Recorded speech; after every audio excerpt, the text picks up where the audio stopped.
이 새벽을 주님과 2부 돌아왔습니다.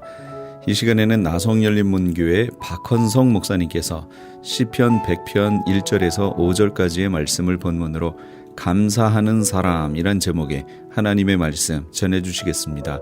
많은 은혜 받으시기 바랍니다. 시편 100장 1절에서 5절까지입니다. 봉독하겠습니다. 온 땅이여 여호와께 즐거운 찬송을 부를지어다. 기쁨으로 여호와를 섬기며 노래하면서 그의 앞에 나아갈지어다. 여호와가 우리 하나님이신 줄 너희는 알지어다. 그는 우리를 지으시니요 우리는 그의 것이니 그의 백성이요 그의 기르시는 양이로다. 감사함으로 그의 문에 들어가며 찬송함으로 그의 궁전에 들어가서 그에게 감사하며 그의 이름을 송축할지어다. 여호와는 선하시니 그의 인자하심이 영원하고 그의 성실하심이 대대에 이르로다. 아멘. 할렐루야.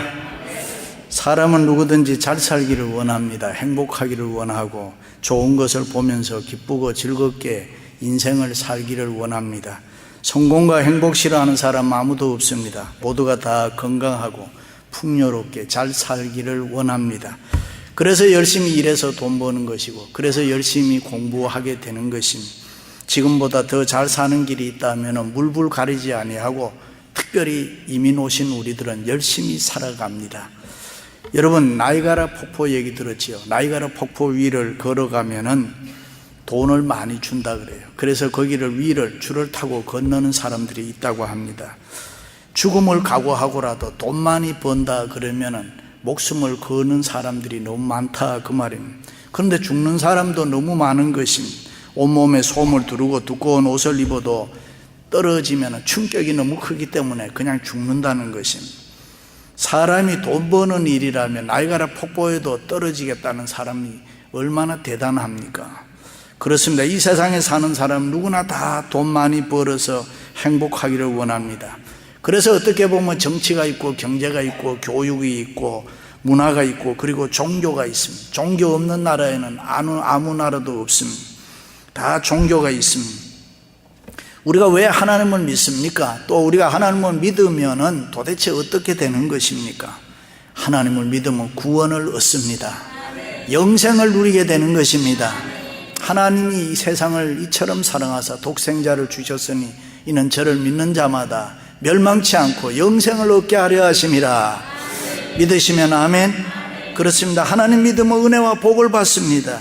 마음의 소원이 이루어지고 범사가 형통하고, 그래서 실패하고 안 되고 절망에 빠져 있는 사람이 예수 믿고 나면은 사람이 달라져요.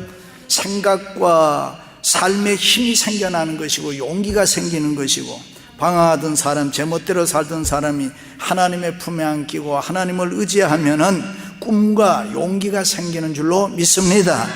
하나님이 나를 도울 수 있습니다. 믿습니까? 나의 고민, 나의 슬픔, 나의 어려운 문제를 하나님이 다 해결할 수가 있습니다. 그분이 나를 잘 살게 할 수도 있고 나를 행복하게 할 수도 있고 그분이 나를 성공시킬 수도 있습니다. 그래서 하나님을 믿는 것, 은혜 중에 은혜인 것입니다. 복의 복인 것입니다. 할렐루야. 그러므로 우리는 그 하나님을 향해서 언제나 감사해야 됩니다. 감사의 사람이 되는 것, 우리의 본분인 것입니다. 하나님은 창조자고 전능자시고 우리는 그 하나님의 자녀입니다. 그래서 언제나 하나님께 감사하는 감사의 사람이 되어야 합니다. 믿으시면 아멘. 어떤 백인 신사가 늙은 인디언과 고급 호텔에서 식사를 하게 됐습니다. 그 인디언은 그 지방에서 아주 사랑과 존경을 받는 인물이었습니다. 함께 만나서 식사를 하는데 그 신사는 식탁에 앉자마자 막 먹기 시작했습니다. 그런데 그 인디언은 식사를 하기 전에 하나님께 머리 숙이고 기도하고 그 신사에게 이렇게 말을 했습니다. 식사를 할 때 하나님 앞에 감사하지 않고 그냥 식사하는 사람을 보면 무슨 생각이 나는지 아십니까? 그 소리를 듣던 신사는 아니요, 모르는데요, 별로 중요하지 않는 것처럼 대답했습니다. 그러면서 계속 식사를 하는 그 신사에게 인디언은 이렇게 말했습니다. 나는 식탁에 앉아서 하나님이 주신 음식을 먹으면서도 하나님께 감사하지 않는 사람을 보면 감나무 밑에서 감을 주워 먹고 밤나무 밑에서 밤을 주워 먹으면서도 누구에게 뭐로부터 온지 모르고 그냥 먹는 돼지와 같습니다. 충고를 했습니다. 그렇습니다. 문명의 혜택을 많이 받고 있는 신사가 문명의 혜택을 덜 받고 있는 그 인디언에게 충고를 들은 것입니다. 더 많이 감사해야 될 텐데, 맞습니까? 통계에 의하면 100년 전에는 생활 필수품이 200가지였다 그래요. 그런데 요즘은 4천여 가지가 된다고 합니다. 얼마나 편리하고 살기 좋은 세상입니까? 더 바랄 게 없어요. 모든 거 다 가지고 있어요. 부러울 게 없잖아요. 그런데 우리의 마음은 어때요? 그저 그런 거예요. 기쁨과 감동이 없어요. 감격과 흥분이 없어요. 삶에 대한 열정이 없는 거예요. 왜 그렇습니까? 감사가 없기 때문에. 여러분, 처음 미국 왔을 때 얼마나 감격하고 감사했어요. 꿈과 소망이 충만했잖아요. 그래서 얼마나 열심히 일했어요. 투잡, 세잡 뛰면서도 피곤을 몰랐잖아요. 그저 감사와 기쁨이 있었어요. 그래서 돈 벌었어요. 잘 살잖아요. 집 샀잖아요. 그리고 좋은 직장, 자녀들 잘 훌륭하게 키웠잖아요. 부자 되고 출세하고 성공하고 자녀들이 모두가 다 잘 됐잖아요. 그런데 여러분, 마음은 어떠세요? 처음 이민 왔을 때만큼 감격하고 있습니까? 처음 이민 왔을 때보다 더 큰 기쁨과 감사가 있습니까? 만약에 없다면 심각한 문제 아닙니까? 그렇다면 왜 이렇게 됐습니까?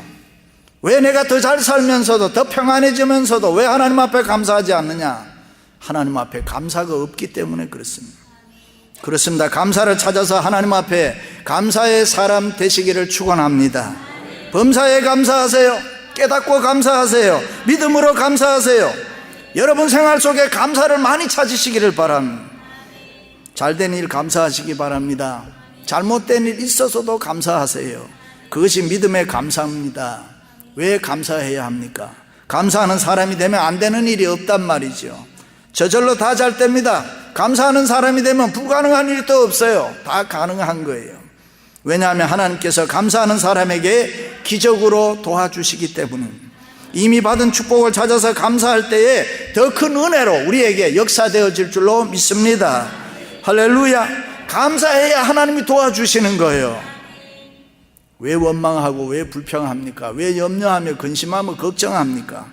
감사가 없어서 그렇습니다. 환경이 어렵다고요? 불경기라고요? 속지 마세요. 그것이 아닙니다.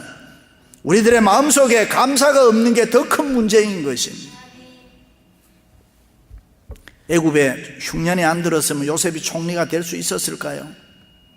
이스라엘에 흉년이 안 들었으면 야곱의 식구들이 요셉을 만나기 위해서 애굽 고센 땅으로 이민할 수 있었을까요? IMF 때문에 미국으로 이민 오신 분들이 있잖아요. 미국 와서 성공했잖아요.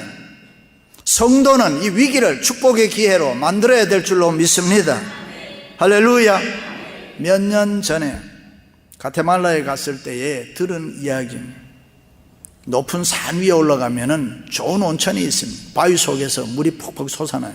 거기 한번 가면 너무너무 좋아. 제가 15년 정도 다녀도 그것을 안 가르쳐 주더라고, 선교사님. 그러더니만 근래에 알았었네, 근래에. 근데 거기 가면은 얼마나 좋은지, 구름이 머무는 거예요. 너무 산이 높고 온천이 좋으니까.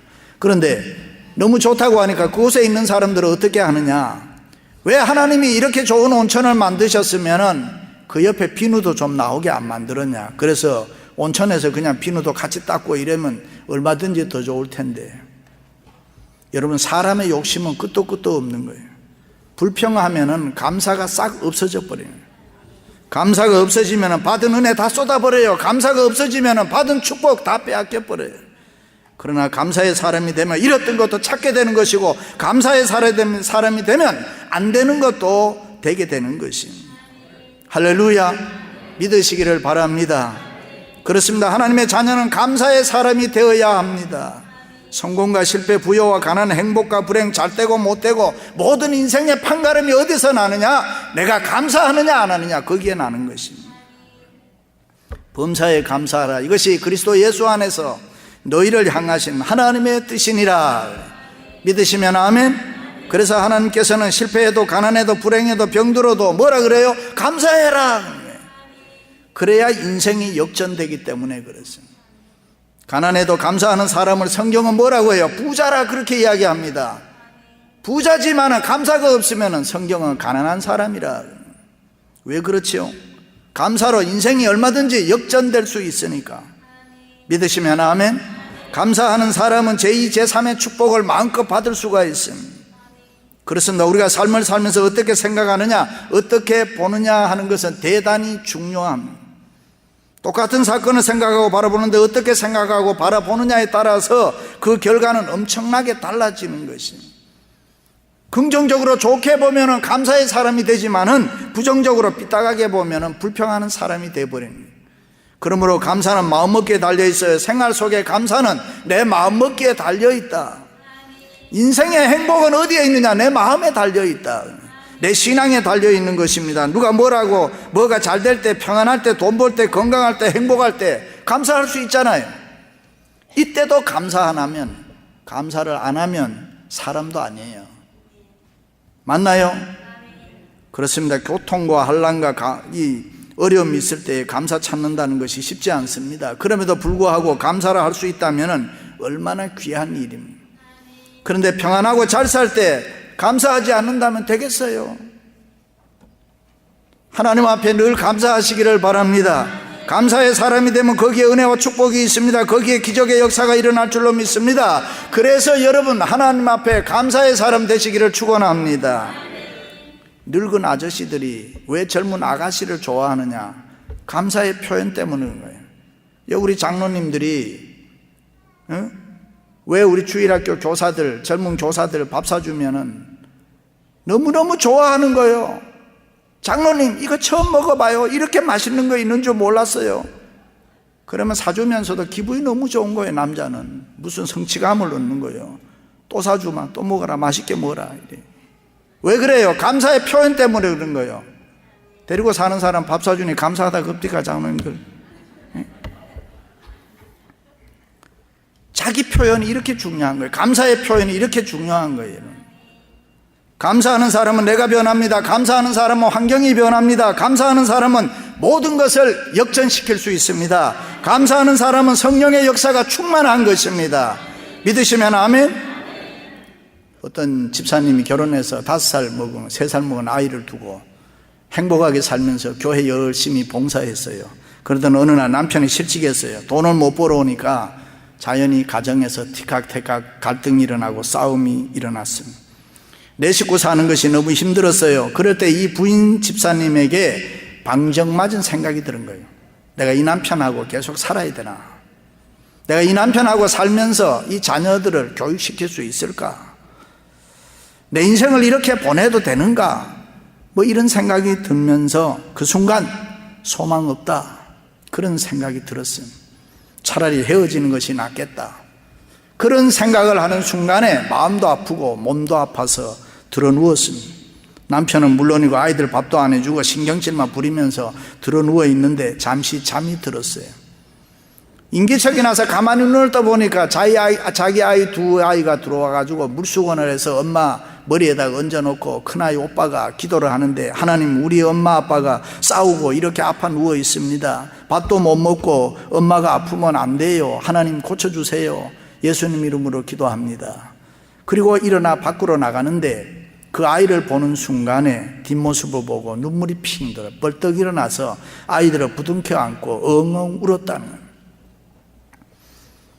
이미 받은 은혜와 축복이 많은데, 이 사랑스러운 남매가 있는데 하나님 용서해 주세요. 감사하며 살게요.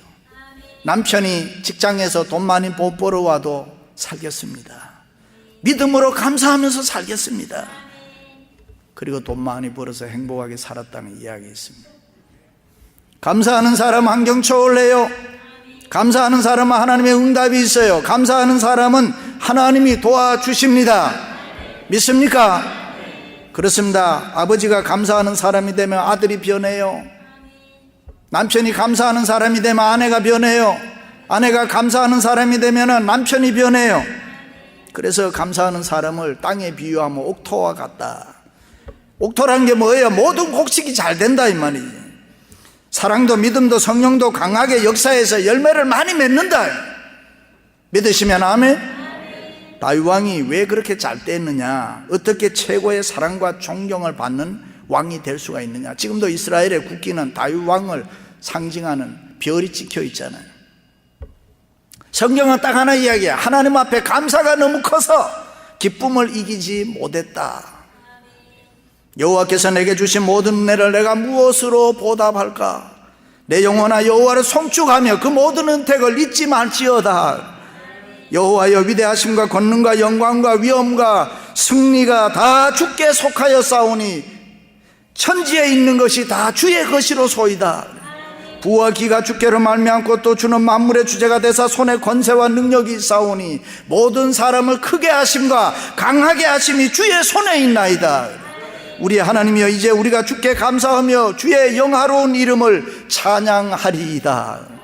나와 내 백성이 무엇이기에 이처럼 즐거운 마음으로 드릴 수 있는 힘이 있었나이까? 모든 것이 주께로 말미암아 싸우니 우리가 주의 손에서 받은 것으로 주께 드렸을 뿐이니이다. 할렐루야. 이렇게 감사한 다윗 왕을 역사의 최고의 부자로 만든 거예요. 지금도 인류 역사 가운데 누가 제일 부자냐? 빌 게이츠가 아니요, 다윗 왕이요. 다윗 왕이 최고의 부자라는 거예요. 아직까지는. 그 다음에 빌 게이츠 이렇게 내려가는 거예요. 누가 그렇게 만들었어요? 하나님이 그렇게 만드셨다는 거예요. 그렇습니다. 사람이 은혜를 받으면 제일 먼저 찾아오는 게 뭐냐? 감사인 것입니다. 사람이 말씀으로 변화받으면 분명히 달라지는데 그게 뭐가 달라지느냐? 감사의 사람이 된다. 하나님 감사합니다. 나의 나 된 것은 다 하나님의 은혜로다. 이래요. 믿습니까? 내 생에 다하는 날까지 하나님이 함께 해주실 줄로 믿습니다. 그래. 감사를 찾으면 왜 잘 되느냐? 생활에 활력이 생기기 때문에. 감사는 은혜와 축복의 원천이기 때문에. 소저전 자꾸 짜줘야 된다 그래. 다 짜고 나면 없어질 것 같은데 그 다음날 또 생긴다는 거예요. 아깝다고 안 짜면 어떻게 되느냐? 엉켜버린다는 거예요. 그래서 소저전 자꾸 짜줘야 됩니다. 인생도 우리가 감사를 자꾸 하면 또 생기고 또 생기고 또 생기고 또 생기고. 아멘 해요. 네, 이렇게 되는 거예요. 내가 아멘 하라 그래서 하면 어떻게 해? 자기들이 알아서 해야 되는 거지. 어떤 집사님 아들이 자기 이빨이 뻐드렁니라고 교정해달라고 그러는 거예요. 형편이 안 좋으니 나중에 하자. 그래도 이 아들이 계속해서 그냥 막무가내로 어머니에게 자식을 낳으면 이빨을 똑바로 놔야지 어쩌고 저쩌고 나 이렇게 이빨 못생기게 놓고 어쩌고 저쩌고. 집사님 너무 화가 나서 야 이놈아 너 낳을 때는 이빨도 없었다. 말 잘 듣는 공부 잘하는 아이는 감사해요. 그런데 때로는 말 안 듣고 속 썩인 아이도 감사할 수 있어야 되는 거예요. 배부를 때도 감사하지만 우리가 혹 배고플 때도 하나님 앞에 감사할 수 있어야 됩니다. 그렇습니다. 감사는 구원입니다. 감사는 재산입니다. 감사는 건강입니다. 감사는 행복입니다. 감사는 성공입니다. 감사는 은혜입니다. 감사는 축복입니다. 감사는 모든 문제를 해결하는 열쇠인 것입니다. 할렐루야. 감사에는 세 종류가 있다 그래요. if의 감사가 있다. 만약에 감사가 있다. 조건 있는 감사지요. 만약에 하나님께서 나에게 건강 주시면, 만약에 하나님께서 나에게 결혼하게 해주면, 만약에 하나님께서 나에게 자식을 주시면 감사하겠습니다. 만약에 하나님께서 나에게 직장을 주시고, 만약에 하나님께서 나에게 재물을 주시고, 만약에 하나님께서 나에게 사업이 잘 되게 하시면 감사하겠습니다. 이 조건과 이유가 있는 감사. 두 번째는 because of의 감사가 있다. 무엇 때문에 감사. 그 일반적인 감사를. 하나님께서 나에게 먹을 거 주었어요. 입을 거 주었어요. 살 수 있는 집을 주었어요. 다니는 자동차 주었어요. 건강 주셨어요. 직장과 사업 주셨어요. 남편 아내 주셨어요. 자녀 주었어요. 질병 고쳐주셨어요. 돈 많이 벌게 해주셨어요. 감사해요. 이 이루어진 것 때문에, 이미 받은 것 때문에 드리는 감사인 것입니다. 이건 당연한 감사잖아요. 이 세상의 모든 사람이 할 수 있는, 이방인도 할 수 있는 보통 감사인 것입니다. 눈만 뜨면 살펴보면 때깔로 많은 그런 감사. 마지막은 in spite of의 감사라. 그럼에도 불구하고의 감사. 깨달음이 깊어진 감사라. 질병을 고생하다가 치료받고 건강해서 하는 감사 아닙니다. 돈 못 벌다가 돈 많이 버는 그걸 감사하는 거 아닙니다. 가난하다가 부유한 사람 돼서 하는 감사 아닙니다. 그것이 잘 돼서, 뭐가 잘 돼서 하는 감사가 아니라 있는 그대로, 병들어 아파도 가난해도 장사가 안 돼도 속상한 일이 많아도 나는 그래도 그대로 있는, 그럼에도 불구하고의 감사인 것입니다. 육적인 세상적인 감사 아니죠. 감사의 근원이 이 세상에 있는 것이 아니라 살아계신 하나님, 우리의 소망이신 그 하나님 때문에 하는 감사라는 거예요. 전에는 내가 불행한 사람인 줄 알았는데 깨닫고 보니까 나는 행복한 사람이에요. 내가 제일 행복한 사람이에요. 남편이 돈을 못 벌어와도 술 담배 안 하고 밥 잘하고 집안 청소 잘해주니 감사하구나. 아내가 얼굴은 못생겨도 밥을 잘해주니 감사하구나. 또 밥은 못해도 얼굴이 이쁘니까 감사하구나. 범사에 감사. 때마다 일마다 감사하시고 깨달으시기를 바랍니다. 감사는 천국의 바이타민, 불평과 원망은 질병의 바이러스. 그렇습니다. 사람들은 배가 고플 때 곧잘 감사하면서도 배부른 삶을 살 때는 하나님의 은혜를 잊어버리고 감사를 소홀하게 할 때가 있어요. 바다에 사는 어부들 바다가 주는 태고의 음성을 들을 수가 없지요. 왜? 그 속에 사니까. 알프스 계곡에 사는 농부들은 눈 덮인 알프스 장관을 볼 수가 없는 거예요. 왜요? 그곳에 사니까. 그 속에 살면은 잊어버리기가 쉽다 이 말이에요. 우리가 하나님의 많은 은혜 가운데 살다 보면은 그것을 느끼지 못할 때가 많다. 그러므로 우리는 하나님의 은혜 잊지 말고 언제나 기억하면서 이 감사가 넘치는 감사의 사람 되시기를 축원합니다. 감사함으로 그의 문에 들어가며 찬송함으로 그의 궁정에 들어가서 그에게 감사하며 그의 이름을 송축할지어다. 할렐루야. 사랑하는 성도 여러분, 추수감사절 앞에 두고 감사를 많이 찾아 감사의 사람 되시기를 주님의 이름으로 축원합니다. 지금까지 나성열린문교회 박헌성 목사님께서 하나님의 말씀 전해주셨습니다. 나성열린문교회는 3251 웨스트 유가 스트리트 LA에 위치하고 있습니다. 신앙상담이나 교회에 대해서 좀 더 자세히 알기 원하시는 분은 전화 213지역 383-2600 213지역 383-2600 나성열린문교회로 연락주시면 친절히 안내해드립니다. 시민권 신청, 부모님, 배우자, 자녀 영주권 신청, 취업이민, 종교이민, 학생비자, 신분 변경, 추방유예, 결혼, 공증. 인생이 달린 이 모든 일 어디에 맡겨야 할까요? 한인타운 연장자 센터의 모츠기관인 주눈사랑채 이민법률센터에 맡기세요. 21년 이민법 경력의 박창영 이민국 공인변호인이 성심을 다해 도와드립니다. 올림픽과 윌튼 323-735-7888 323-735-7888.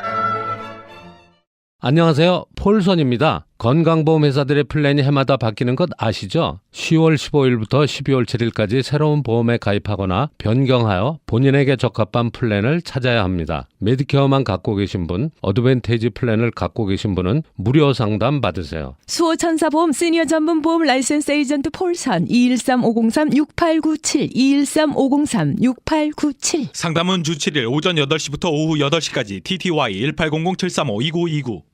아니 당신 미장원 다녀왔어? 헤어스타일이 확 바뀌었네. 홈쇼핑 월드 차홍 고데기로 마술을 부렸지. 홈쇼핑 월드 차홍 고데기. 차홍 허니앤비 샴푸로 머리 감으면서 차홍 헤어두피 마사지를 쓰면 머릿결이 너무너무 부드러워지고 한 움큼씩 빠지던 머리카락도 눈에 띄게 덜 빠져. 차홍 고데기 너무 좋아. 그럼 그 웨이브 머리도 당연하죠. 3, 4분이면 이렇게 풍성한 웨이브 머리를 만들 수 있다고요. 너무 이쁘다. 어디서 샀어? 홈쇼핑 월드. 가격 만족, 품질 만족, 행복한 쇼핑. 팔가와 웨스턴 홈쇼핑 월드.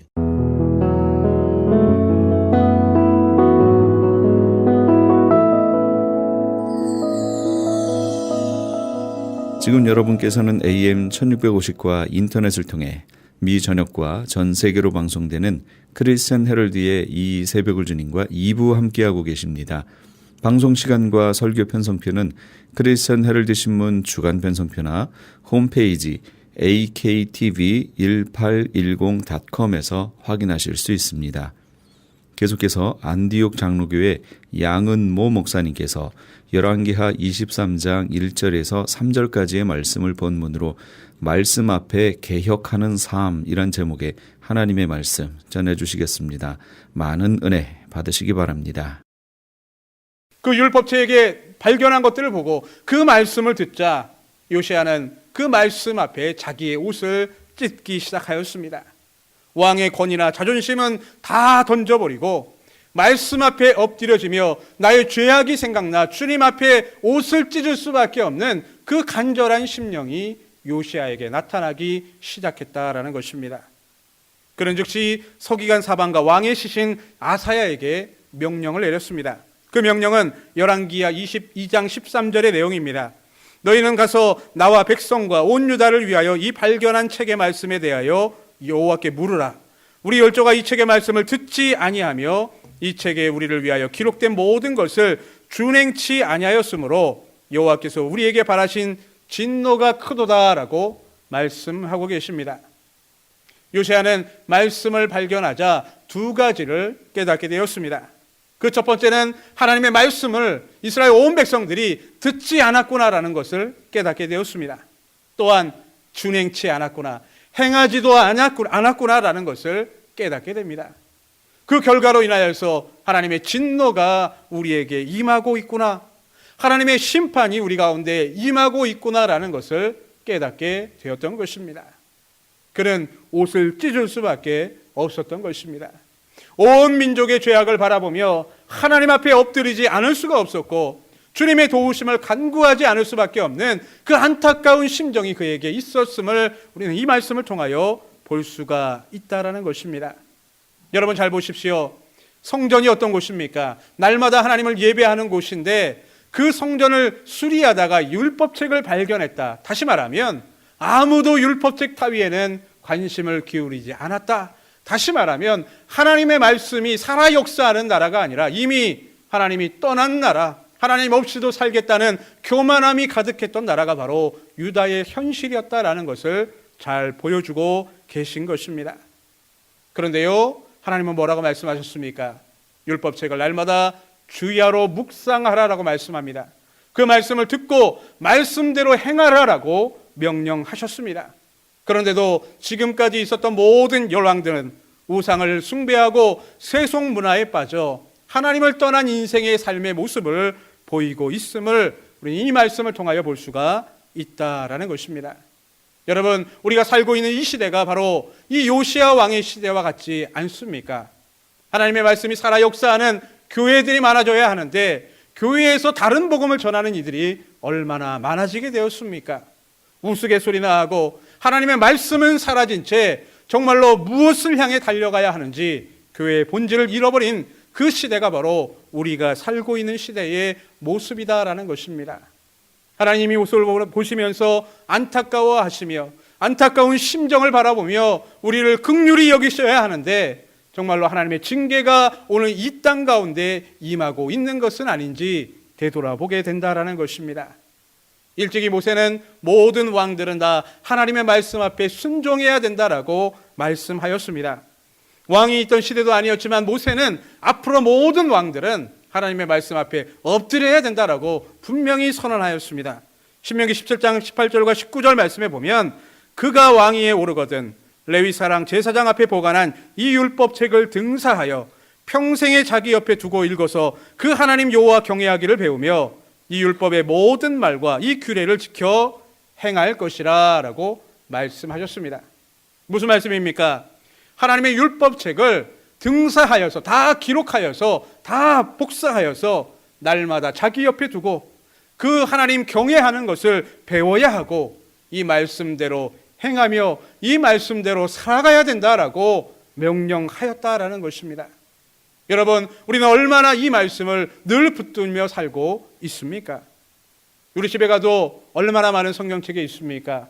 그래도 우리가 신앙생활하기 때문에 때로는 차에 가도 성경책이 빛이 되어 있는 것들도 우리는 많이 보게 됩니다. 그런데요, 빛이 되어 있는 것과 꽂혀 있는 것과 보는 것은 완전한 차이가 있다는 것을 우리는 깨달아야 합니다. 우리의 삶이 개혁되기를 원하십니까? 하나님의 말씀의 개혁 운동이 일어나야 한다는 것입니다. 말씀 운동이 일어나지 않으면 우리의 삶의 개혁이라는 것은 절대로 찾아오지 않는다는 사실을 우리는 기억해야 한다는 것입니다.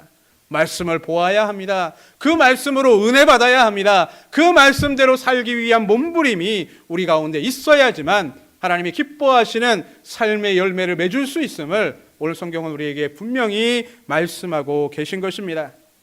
요시야는요, 여기서 그치지 않았습니다. 내가 깨닫고 나의 삶을 개혁해야 되겠구나, 하나님의 말씀 앞에 바로 서야 되겠구나, 여기서 끝난 것이 아니었습니다. 이제 온 백성들을 모아놓고 하나님의 말씀을 가르치게 하였습니다. 또한 그 말씀을 통하여서 분명한 결단이 있어야 한다라는 것을 증거하고 있습니다. 오늘 우리가 읽었던 본문 1절에서 3절 말씀을 다시 읽어보면 왕이 보내어 유다와 예루살렘의 모든 장로를 자기에게로 모으고 이에 여호와의 전에 올라가매 유다 모든 사람과 예루살렘 거민과 제사장들과 선지자들과 모든 백성이 물어 노소하고 다 왕과 함께 앉으라.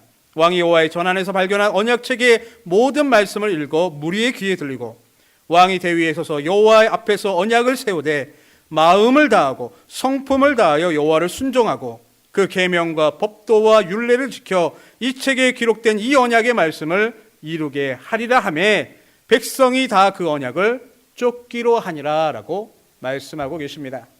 긴 말씀인데요, 간략하게 정리하면 이렇습니다.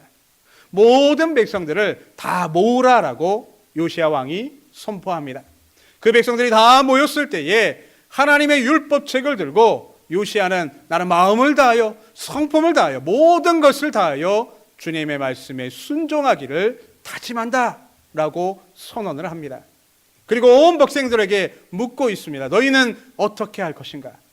나는 하나님의 말씀 앞에 순종할 것인데 너희들은 어떻게 할 것인가? 라고 묻고 있습니다.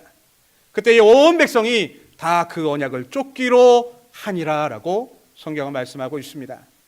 요시야 왕 한 사람이 하나님 앞에 바로 서게 되니까, 말씀 앞에 엎드려지게 되니까 온 백성들이 함께 모여서 이제는 그 말씀을 붙잡고 살기를 원합니다. 그것만이 내 인생의 유일한 지표가 되며 소망이 됩니다라고 온 백성이 고백하고 있다라는 것입니다. 바로 말씀 운동이 일어나게 될 때에 시대가 변하고 백성이 변하고 나라가 변화하는 놀라운 역사가 일어나는 것을 오늘 성경은 우리에게 증거하고 계신 것입니다. 여러분, 우리의 삶에 변화가 있기를 원하십니까? 말씀을 붙드십시오. 이 나라와 이 민족이 붙들고 살아날 수 있는 길은 바로 말씀을 붙들 때 가능한 것입니다. 이 미국 땅의 대통령이 새로 뽑히게 되면 다 성경책에 손을 얹고 선서를 하지 않습니까? 그런데 이것은 이미 요식행위로 전락하고 말았습니다. 처음에 분명히 그 말씀 앞에 손을 얹을 때에는 이 백성과 이 나라를 위하여서 요시야 왕의 심정을 가지고 내가 말씀 앞에 복종하며 헌신하겠습니다라고 다짐했을 것이 아니겠습니까? 그런데 이미 그 모든 것들이 다 사라지고 말았다라는 것입니다. 많은 사람들이 우상을 섬기며 하는 행위와 똑같이 그냥 성경책만 갖다 놓았을 뿐이지, 이제 이 땅에 있는 대통령들과 위정자들은 하나님을 떠난 삶을 살아가고 있다라는 것입니다. 바로 개혁되어져야 할 이 유다 땅의 모습과 우리가 살고 있는 이 시대의 모습이 조금도 다르지 않음을 보게 된다라는 것입니다. 바라기는요, 우리 모두가 다 이 말씀을 통하여서 먼저 나의 삶을 개혁하기를 원합니다. 나라와 백성을 바라보며 탄식하며 안타까워하며 욕하는 것은 누구나 다 할 수 있습니다. 그러나 내가 하나님 말씀 앞에 바로 서느냐, 나 한 사람이 변하여서 빛과 소금의 사명을 감당하느냐, 그렇지 못하느냐는 엄청난 차이가 있다는 사실을 우리는 기억해야 합니다. 남을 비난하고 지적하는 것도 때로는 중요합니다. 그러나 더 중요한 것은 내가 말씀 앞에 바로 서는 것, 내가 말씀 앞에서 부끄럽지 않는 삶을 살아가는 것이 더욱더 중요하다는 사실을 우리는 깨달아야 할 것입니다. 오늘 이 말씀과 같이 우리 교회 가운데, 우리 가정 가운데, 나의 삶 가운데 말씀 운동이 다시금 일어남을 통하여서 하나님의 말씀을 가까이 하고 그 말씀을 붙들고 그 말씀 앞에 나의 인생의 헌신을 다짐하는 우리 귀한 성도님들이 다 되시기를 간절히 소망합니다. 두 번째로 요시야 왕이 벌였던 개혁 운동은 성결 운동이었습니다. 먼저는 하나님의 말씀 앞에 모든 성도들이, 모든 백성들이 엎드려져야 됩니다라는 것을 선언하였고, 이제는 성결한 백성이 될 수 있도록 요시야는 그 모든 것들을 개혁하였습니다. 어느 시대에나 하나님의 백성이 거룩하게 살지 못하면 하나님의 진노가 임하게 되고 징벌로 인하여 멸망하게 되어져 있습니다. 요시야는 어린 나이에 왕이 되었지만 그가 철이 들면서 이스라엘 백성들에게 있는 오랜 동안의 흉년과 질병과 온역들과 또한 전쟁이 일어나서 그 백성들이 고통당하는 모든 것들은 다 하나님의 징계였다라는 것을 깨닫게 됩니다. 하나님은 여선지자 훌다를 통하여서 그것을 이미 말씀하셨습니다. 열왕기하 22장 17절 말씀에 보면 이는 이 백성이 나를 버리고 다른 신에게 분향하며 그 손의 모든 소위로 나의 노를 격발하였습니다 라고 말씀하고 계십니다. 하나님이 이 땅의 모습을 보시면서 가만 계시는 것처럼 보이기도 하고 때로는 너무 가만히 계셔서 하나님이 계시는가라고 우리가 의심할 때가 있지는 않습니까? 그러나 하나님은 분명히 말씀하십니다. 이 모습들, 우상을 숭배하고 하나님을 떠나 살아가는 모든 모습을 보며 나의 노가 격발되었다라고 주님은 분명히 말씀하고 계십니다. 참으시는 하나님은 우리가 회개하며 돌아오기를 기다리고 계십니다. 오래 참으시는 그분의 은혜가 있기 때문에 우리가 오늘도 살아가고 있음을 우리는 깨달아야 한다는 것입니다. 그분의 긍휼하심이 사라지면 그 노가 임하게 될 때에는 이 나라와 이 민족쯤은 아무것도 아니다라는 사실 또한 우리는 깨달아야 한다라는 것입니다. 그래서 요시아는 개혁하기 위하여서 그들의 삶을 개혁하고 거룩을 회복하기 위하여서 성결 운동을 벌이고 있음을 보게 됩니다. 그가 했던 성결 운동의 첫 번째가 무엇입니까? 예배가 회복될 수 있도록 성전을 청결하게 했다라는 것입니다. 하나님께서는 모세를 통하여서 자기 백성이 지킬 율법을 계시하시면서 그 모든 백성들은 다 예배하는 백성이 되어야 된다라고 말씀하셨습니다. 출애굽기 19장 5절과 6절 말씀에 보면 너희는 열국 중에서 내 소유가 되겠고 너희가 내게 대하여 제사장 나라가 되며 거룩한 백성이 되리라 라고 말씀하셨습니다. 무슨 말씀입니까? 제사장 나라가 된다라는 것은 이스라엘 백성들은 하나님이 택하신 예배하는 민족, 예배를 위하여 쓰임받는 하나님 나라의 민족이다라는 것을 말씀하셨고 또한 그 예배하기 위하여서 그 백성들은 거룩한 삶을 살아야 된다라는 것을 분명히 말씀하셨습니다. 이 말씀에 따라서 이 명령에 따라서 이스라엘 백성들은 광야 생활 가운데에서도 멈추기만 하면 성막을 가장 먼저 건축하였습니다. 그 성막을 짓고 하나님 앞에 나아가기를 애썼으며 또한 그 성막을 통하여 하나님의 임재를 경험하게 되었습니다. 훗날 가나안 땅에 들어가게 되어서 이것은 성전 예배로 발전하게 되었습니다. 또한 다윗 왕 때에 이르러서는 제사장의 반열과 레위인의 찬양 대원들과 하나님께 구별되어 드리는 모든 기구와 조직과 인원까지 제정되게 되었습니다. 그 후에 솔로몬이 성전을 짓게 되고 이제 그 성전 예배는 완성되게 되었습니다. 그 예배를 통하여서 이스라엘 백성들은 하나님의 은혜와 축복을 공급받으며 살아가게 되었다라는 것입니다. 그때에 이스라엘이 얼마나 풍요하였습니까? 얼마나 행복한 삶을 누리며 살 수 있었습니까? 그런데요, 그 시절이 지나게 되자 이제 많은 열왕들이 그 사실을 잊어버리게 되었습니다. 하나님을 멀리하게 되었고 오랜 세월 동안 성전을 방치할 수밖에 없었습니다. 성전은 점점 퇴락하게 되었고 폐허로 바뀌게 되었습니다. 이것은 하나님을 욕되게 하는 행위였고 하나님을 위해 지었던 그 성전이 무너져가는 것을 바라보며 그 하나님의 심정은 너무나도 안타까운 것이었습니다. 그래서 요시야 왕은 성전을 회복하기 시작하였습니다. 다시 말하면 예배가 회복될 수 있도록 그 모든 노력을 기울이기 시작했다라는 것입니다. 또한 그 백성들이 성결을 회복하기 위하여서 모든 우상을 다 철폐하였습니다. 이스라엘 백성이 모세의 율법을 어기고 하나님을 배도한 행위는 그들이 우상 숭배를 하며 음란하듯 거기에 빠져 있는 것들 때문에 일어난 일들이었습니다. 그래서 그 모든 것들을 척결하여 하나님의 긍휼하심이, 하나님의 도우심이, 그분의 인도하심이 그 땅 가운데 다시금 임하기를 기대하는 마음으로 개혁을 단행하였던 것입니다. 오늘 본문의 다음 절인 4절 말씀에 보면 왕이 대제사장 hil기야를 위시하여 버금 제사장들과 문을 지킨 자들에게 명하여 바알과 아세라와 하늘의 1월 성신을 위하여 만든 모든 기명을 여호와의 전에서 내어다가 기드론 시내에서 불살랐다라고 말씀하고 계십니다. 무슨 말씀입니까?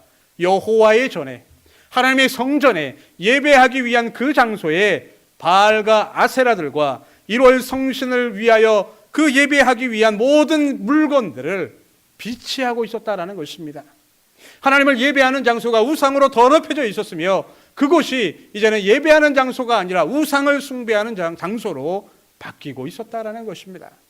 그래서 이 요시아는 이 모든 것들을 가져다가 기드론 시냇가에서 불살라 버렸습니다. 또한 12절 말씀에 보면 조부 므낫세가 예루살렘 성전 마당에다가 우상의 단을 세워놓았는데 그건 역시도 다 부셔버렸습니다. 또한 15절 말씀에 보면 이스라엘 초대왕이었던 여로보암이 베델에 산당을 세워놓고 그 모든 우상을 숭배하는 일에 앞장서게 되었는데 그 모든 것도 헐어서 가루로 만들어버렸다라고 성경은 말씀하고 계십니다. 바로 요시아는 정결을 위하여서 모든 우상을 타파하고 하나님 앞에 회개하는 운동을 벌이고 있음을 이 말씀을 통하여 우리는 볼 수가 있는 것입니다. 하나님은 우리가 거룩을 회복하기를 기대하고 계십니다. 여러분, 거룩이라는 것이 무엇입니까? 한번 교회에 나와서 예배하고 기도하고 찬송하면 우리의 거룩이 회복되는 것입니까? 그렇지가 않습니다. 이 거룩이라는 것은 내 삶을 통하여 증명되지 않으면 아무런 의미가 없는 것입니다. 우리가 예배하는 자리에 나와서 예배는 하는데 그 삶은 형편없다고 한다면 그 예배는 진정한 예배가 아닐 것입니다. 하나님이 기뻐하시는 예배는 이 공예배뿐만이 아니라 삶 속에서 예배 또한 하나님이 기뻐하신다는 사실 또한 우리는 기억해야 한다는 것입니다. 거룩하길 원하십니까? 삶을 변화시키십시오. 말씀을 붙드는 것이 첫 번째이고 이제는 그 거룩을 위하여서 우리의 삶이 변화되는 것, 주님의 십자가로 모든 것이 깨끗하게 변화되는 그것이 바로 우리에게 요구된다라는 사실을 우리는 기억해야 한다라는 것입니다. 예수는 믿는데 세상에 나가면 악한 사람들도 많이 있고, 예수는 믿는데 교회에 나가서 거짓말하는 사람들 얼마나 많이 있습니까? 이 땅 가운데 그런 자들이 가득 채우고 있기 때문에 하나님은 지금 거룩함을 회복하라라고 말씀하고 계신 것입니다. 말씀만 듣는 것이 아니라 그 말씀을 삶에서 증명하지 않으면 그 말씀은 너희에게 아무런 의미가 없다라는 것을 분명히 말씀하고 계신 것입니다. 하나님은 레위기 11장 45절 말씀을 통하여서 내가 거룩하니 너희도 거룩해라라고 말씀하고 계십니다. 주님은 거룩한 하나님이시기 때문에 그 백성들 역시 거룩한 삶으로 변화되어야 한다라는 것입니다. 그래서 빌립보서 2장 15절 말씀에 보면 너희가 흠이 없고 순전하여 어그러지고 거스러지는 세대 가운데서 하나님의 흠없는 자녀로 세상에서 그들 가운데 빛들로 나타나라라고 말씀하고 계십니다. 바로 거룩을 지키는 것은 세상 가운데에서 증명되는 것이다라는 것을 성경은 말씀하고 계신 것입니다. 교회 안에서 좋은 사람, 교회 안에서 행복한 사람뿐만이 아니라 세상에 나갔을 때에 빛으로의 사명을 감당하며 어느 곳에 갔든지 소금과 같이 아름다운 맛을 낼 수 있는 그 백성이 바로 거룩한 백성이다라는 것을 성경은 증거하고 계신 것입니다. 사랑하는 성도 여러분, 우리 주변에 타파해야 될 우상들이 얼마나 많이 있습니까? 물밀듯이 밀려오는 세속주의의 우상이 교회를 침범하고 있다는 것은 이제 더 이상 비밀이 아닙니다. 육체의 정욕을 추구하는 쾌락주의 우상이 얼마나 가득합니까? 하나님의 말씀을 자기의 생각보다 앞세우는 인본주의적인 우상이 얼마나 이 땅 가운데 만연해 있습니까? 예수 믿는다고 하면서 예배도 드리지만 하나님과 상관없는 자기만의 신앙생활을 하는 자들이 얼마나 많이 있느냐라는 것입니다. 이 모든 것들을 다 타파해야 합니다. 요시아가 했던 것처럼 이 우상들과 이 죄악들을 다 부숴서 던져버려야 합니다. 우리가 하나님의 말씀으로 회복되지 않으면, 거룩함을 회복되지 않으면 하나님께 쓰임받는 백성이 된다는 것은 절대로 있을 수가 없다라는 것을 분명히 말씀하고 계신 것입니다. 사랑하는 성도 여러분, 거룩을 위하여 주님 앞에 엎드려 주시길 원합니다. 요시아가 그래야 했던 것처럼 우리의 옷을 찢고 하나님 앞에 내 죄악을 내어놓고 회개하기를 원합니다. 또한 교회에서 삶뿐만이 아니라 세상에서의 삶도 변화되기를 원합니다. 믿는 성도들은 어느 곳에 가든지 빛과 소금이며 좋은 사람이라 소문이 나야 하며 역시 예수 믿는 사람은 다르다라는 것을 삶 속에서 증명해야 된다라는 것을 오늘 성경은 우리에게 분명히 말씀하고 계신 것입니다. 요시아 왕이 거룩을 위하여서 그 백성의 성결을 위하여 그의 삶과 백성들의 삶을 개혁하였던 것처럼 우리 역시도 우리의 삶을 개혁하고 말씀 앞에 바로 섬을 통하여서 하나님의 거룩을 회복하며 정말로 주님 주신 은혜와 축복을 온 세상에 공급하는 주님의 사명자들이 되시기를 간절히 소망합니다. 우리 마지막으로 요시야가 개혁했던 그 마지막 비결은 바로 회복운동, 다시 말하면 신앙이 회복될 수 있도록 개혁하였다라는 것을 보게 됩니다. 먼저는 하나님의 말씀의 운동이 우리 가운데 일어나야 합니다. 그리고는 거룩한 삶의 열매를 맺어야 합니다. 더 나아가서 이제는 계속된 신앙의 회복이 우리 가운데 있어야지만 이 개혁이 우리의 것이 될 수가 있다라는 것입니다. 열왕기하 13장 21절에서 23절 말씀에 보면 왕이 뭇백성에서 명하여 가로되 이 언약책에 기록된 대로 너희의 하나님 여호와를 위하여 유월절을 지키라 하매 사사가 이스라엘을 다스리던 시대부터 이스라엘 열왕의 시대에든지 유다 열왕의 시대에든지 이렇게 유월절을 지킨 일이 없었더니 요시야 왕 18년에 예루살렘에서 여호와 앞에 이 유월절을 지켰더라라고 말씀하고 계십니다. 긴 말씀인데요, 간략하게 정리하면 이렇습니다. 요시야 왕 때에 처음으로 유월절을 지키기 시작했다라는 것입니다. 유월절이 무엇입니까? 예수님의 어린 양의 피로 말미암아 그 많은 그 재앙들 가운데 특별히 무서웠던 마지막 10가지 재앙, 장자의 죽음을 건너뛸 수 있는, 유월할 수 있는 그 놀라운 은혜를 되새기는 날이 유월절이었습니다. 하나님의 유월절이 날마다 이스라엘 백성들에게 지켜지기를 원하셨고 대대손손 하나님의 역사하심을 잊어버리지 말라는 말씀으로 이 절기를 지키라라고 명령하셨습니다. 신명기 16장 16절에서 17절 말씀을 보면 너희 중 모든 남자는 1년 3차 곧 무교절과 칠칠절과 초막절에 내 하나님 여호와의 택하신 곳에서 여호와께 보이되 공수로 여호와께 보이지 말고 각 사람이 내 하나님 여호와의 주신 복을 따라 그 힘대로 물건을 드릴지어다 라고 말씀하고 계십니다. 다시 말하면 유월절뿐만이 아니라 그 모든 절기를 하나님 앞에 지킴을 통하여서 그 백성을 인도하신 하나님의 사랑을 늘 확인하라. 내 신앙을 점검하고 다시금 우리의 삶이, 우리의 신앙이 회복될 수 있도록 날마다 그 절기를 지켜야 된다라고 명령하셨습니다. 또한 출애굽기 12장 24절과 25절 말씀에 보면 너희는 이 일을 규례로 삼아 너희와 너희 자손이 영원히 지킬 것이니 라고 말씀하셨습니다. 그런데요, 아까 보았던 열왕기하의 말씀을 보면 어떻습니까?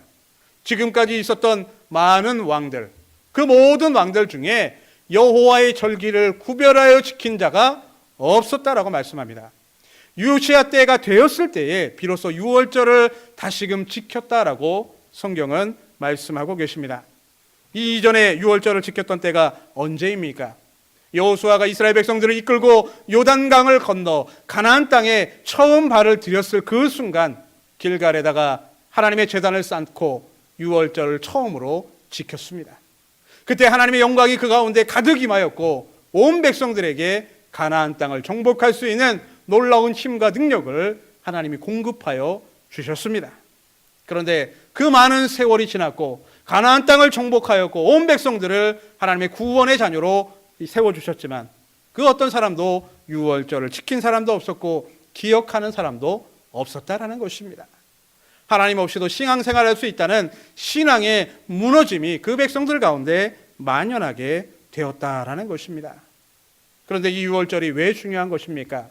하나님의 은혜를 되새기는 것도 물론 중요하지만 이 유월절 어린 양의 피는 예수 그리스도의 십자가의 보혈을 상징하는 것이기 때문에 그 의미가 더욱더 깊다라는 것을 알게 되는 것입니다. 예수님은 나를 위하여서, 나 한 사람을 위하여서 십자가에 죽으셨습니다. 물과 피를 흘렸으며 그 보혈의 피를 의지하는 자에게 놀라운 구원의 축복을 허락하여 주셨습니다. 이 얼마나 큰 은혜입니까?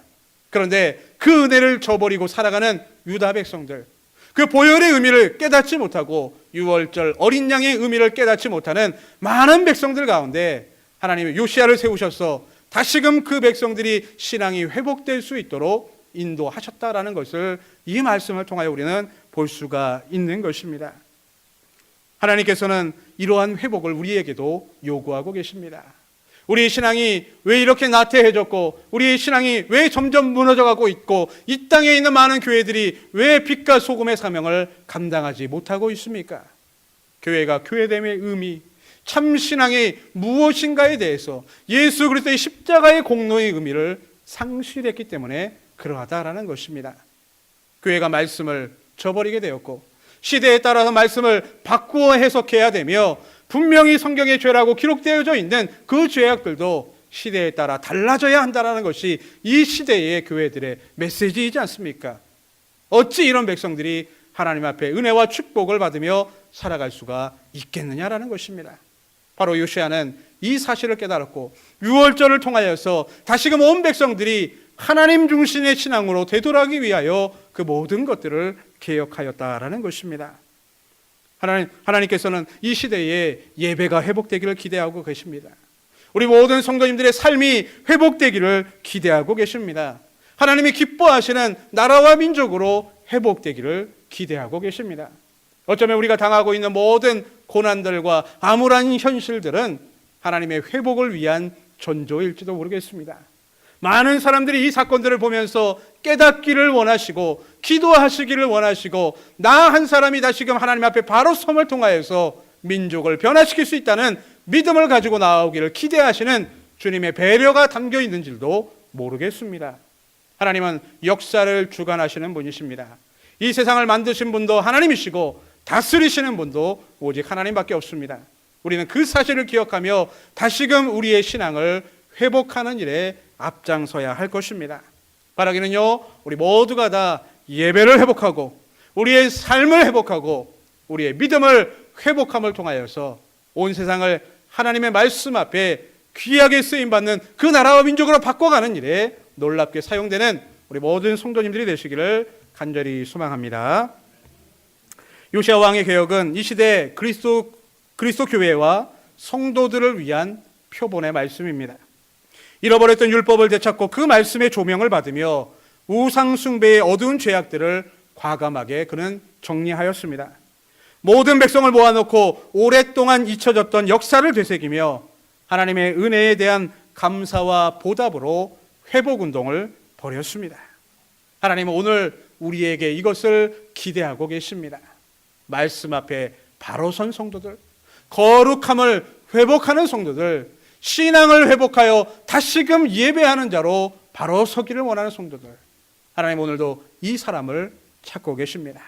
우리 모든 성도님들이 이 말씀의 의미를 바로 깨닫고 말씀 앞에 바로 서며 정말 우리의 삶을 변화시키며 우리의 신앙이 다시금 하나님 중심으로 되돌아감을 통하여서 우리의 삶을 개혁하며 온 세상을 변화시키며 빛과 소금의 사명을 믿음으로 잘 감당하는 주의 백성들이 나아지시기를 주님의 이름으로 축원을 드립니다. 기도하겠습니다. 지금까지 안디옥 장로교회 양은모 목사님께서 하나님의 말씀 전해주셨습니다. 안디옥 장로교회는 2720 몬트로즈 애비뉴 몬트로즈에 위치하고 있습니다. 신앙상담이나 교회에 대해서 좀 더 자세히 알기 원하시는 분은 전화 818-249-2871 818지역 249-2871 안디옥 장로교회로 연락 주시기 바랍니다.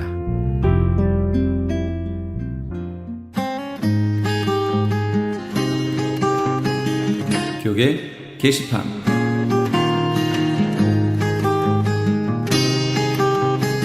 크리스천 헤럴드 신문사에서 아래와 같이 사원을 모집합니다. 모집 분야는 편집기자, 취재기자, 객원기자, 그리고 광고사원입니다. 크리스천 헤럴드에서 함께 일하기 원하시는 분은 전화 213-353-0777, 213지역 353-0777번으로 연락주시거나 이메일 press@christianherald.com으로 연락주시기 바랍니다. 25년간 꾸준히 찬양 선교를 해온 선교단체 IMM 인터내셔널 뮤직 미션에서 다음 세대를 위한 청소년 합창단원을 모집합니다. 합창단원은 연주뿐 아니라 IAM 스튜디오에서 찬양 CD를 제작하며 감옥과 선교지에 이를 전달하여 복음의 씨를 뿌리는 역할을 감당하게 됩니다. 모집 대상은 유치원생에서 12학년까지이며 찬송가나 복음송 중 선택하여 한 절을 부르면 됩니다. 좀 더 자세한 문의는 전화 909-610-5431, 909지역 610-5431, 임보희 사모에게 연락주시기 바랍니다. 크리스천 헤럴드에서 TV 채널 18.10 변경 기념 크리스천 헤럴드 AKTV배 목회자 친선 탁구대회를 개최합니다. 경기 방식은 단식 토너먼트로 진행되며 시상은 1등부터 3등까지 상금과 상품이 주어집니다. 참가비는 개인당 20불이며 장소와 일시는 2500 웨스트 8가에 위치한 프로탁구장에서 11월 28일 월요일 오전 10시입니다. 협찬 수익금은 홈리스 사역에 사용됩니다. 좀 더 자세한 사항을 알기 원하시는 분은 전화 213-353-0777, 213지역 353-0777번으로 연락 주시거나 크리스천 헤럴드 홈페이지 aktv1810.com을 참고하시기 바랍니다. 콜로라도 덴버에 위치한 뉴 라이프 선교교회에서 장년 교육 및 청년부 사역을 담당하실 부목사를 청빙합니다. 자격 요건은 PCA 미국 장로교 교단에 가입된 분이나 가입이 가능하신 분이며 개혁주의 신앙과 신앙을 따르는 분으로 교회 행사, 행정 및 교육 등의 경험이 있으신 분이어야 합니다. 제출 마감은 11월 30일 수요일까지며 이외에 제출 서류 및 기타 자세한 사항은 전화 303-337-9191, 303지역 337-9191이나 크리스천 헤럴드 홈페이지 aktv1810.com으로 확인해 주시기 바랍니다. 노스캐롤라이나에 위치한 그린스보로 제1장로교회에서 어린이 사역과 한어권 목회를 도와 함께 사역할 풀타임 부교역자를 청빙합니다. 정규신학대학원에서 MDB 이상 학위를 받으신 분으로 미국 거주에 결격 사유가 없으시고 영어로 어린이 설교 사역 설교가 가능하셔야 합니다. 그리고 한어권 목회에 협력하여 동역하실 수 있는 분이어야 합니다. 제출 마감은 11월 30일 수요일까지며 이외에 제출 서류 및 기타 자세한 사항은 전화 336-681-5441, 336지역 681-5441번이나 크리스천 헤럴드 홈페이지 aktv1810.com을 확인해 주시기 바랍니다.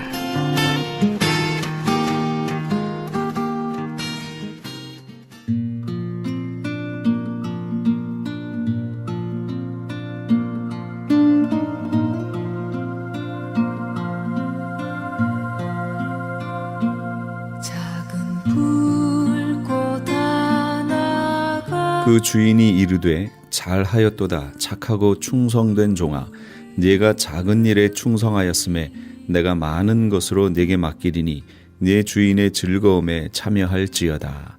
마태복음 25장 21절 말씀입니다.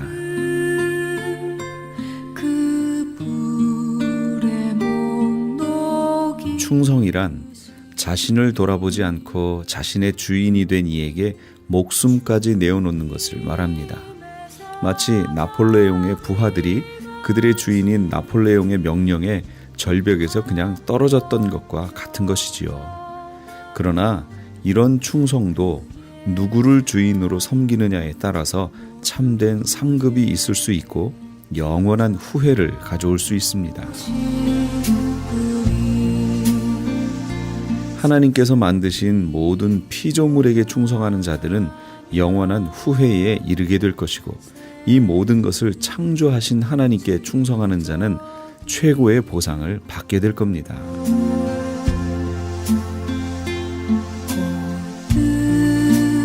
우리 애청자 여러분은 누구를 주인으로 섬기고 있습니까? 어떤 주인에게 충성을 하고 있습니까? 참된 주인을 만나 참된 충성을 하시는 우리 애청자 여러분 다 되시기 바랍니다. 지금까지 크리스천 헤럴드 방송에서 보내드린 이 새벽을 주님과의 정영철이었습니다. 고맙습니다. 한번 경험하면 봄과 같은 새 희망을 전하고 싶으리.